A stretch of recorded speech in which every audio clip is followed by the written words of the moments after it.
Just in, a powerful magnitude 7 earthquake has struck the Philippines on Wednesday, July 27, 2022. The epicenter of the earthquake was found in the northern province of Abra, Luzon. The earthquake was considered as one of the strongest earthquakes to have hit the Philippines in years or in decades. The National Disaster Risk Reduction and Management Council, or the NDRRMC, reports that the earthquake has caused 11 deaths, 574 injured, and approximately 1.6 billion pesos worth of damages to infrastructure and agriculture. There have been landslides reported in some of the areas, and many buildings were damaged, including the historic Bantay Belfry or Bantay Bell Tower, an old watchtower built for pirates back in the Spanish colonial rule. The earthquake was probably generated by the Abra River fault with an oblique slip. Tremors were felt at Manila and people were evacuating buildings. Here is some pictures and footage of the earthquake and its damages.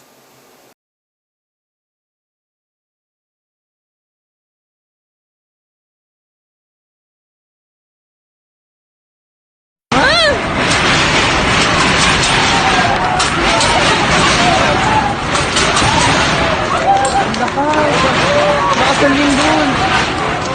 Oh my God.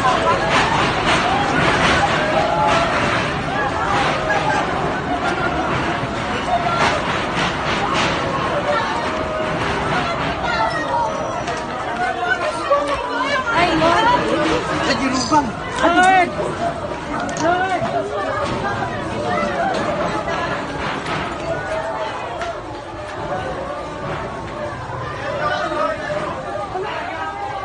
Nanginginig ko.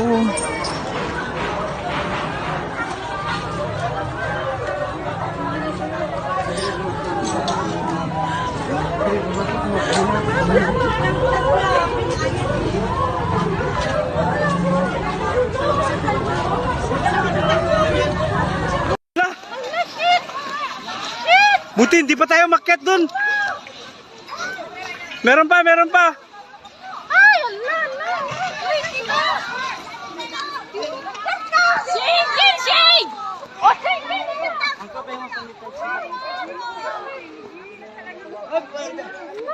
Lakas. Buti walang tao dun, oh.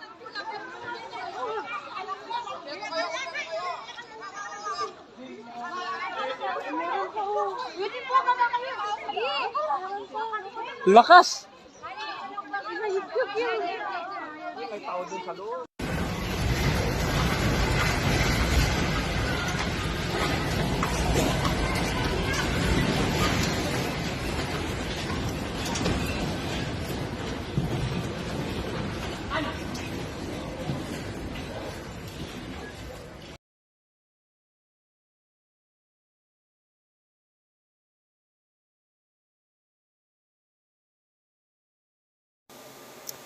Many people have lost their homes, lost jobs, got injured.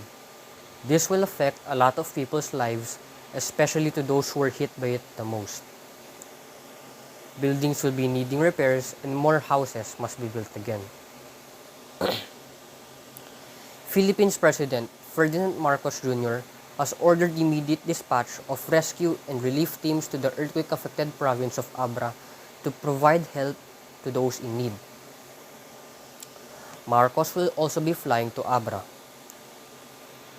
He will be making an inspection of the disaster areas as soon as he is given the all clear. Marcos has also asked private telecommunication companies to provide immediate assistance and free communication in areas where towers were down by the earthquake. The President has also urged Abra residents to remain vigilant and to seek help from government officials in their locality. And that will be the news for now. In ZTP News, we don't speak lies. In here, we are always ones. and we tell the truthfulness that we analyze. This is Aldin Oseña signing out.